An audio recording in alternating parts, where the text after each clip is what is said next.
تے بڑے اینا خبیث جنہ دیاں شرارتوں تو بچ جان۔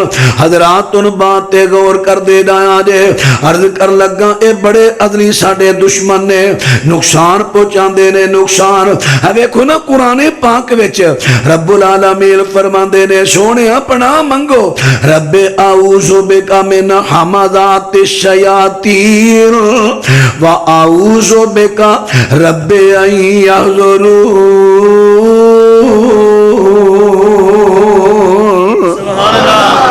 سونے تسی کہو میں اپنے رب دی پناہ میں چونا، اللہ میں تیری پناہ میں چانا، کیڑی گل تو شیطان دے چونکیاں تو حمزات اور ایک جگہ تے اللہ ارشاد فرماندے نے وَإِمَّا يَنزَغَنَّكَ مِنَ الشَّيْطَانِ نَزْغٌ فَاسْتَعِذْ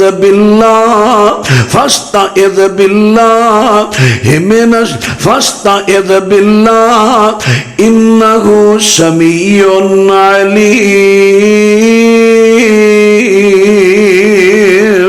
سبحان اللہ۔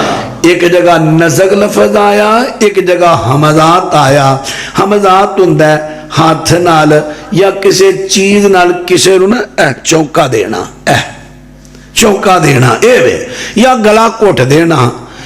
اور نزغ دا معنی بھی تقریباً اتنا ملدا جلدا، پڑکا دینا، غصہ دلا دینا، برا خیال پیدا کر دینا۔ تے نبی پاک صلی اللہ علیہ وسلم فرماندے نے شیطان دے چونکیاں تو اللہ دی پناہ اختیار کرے آجے۔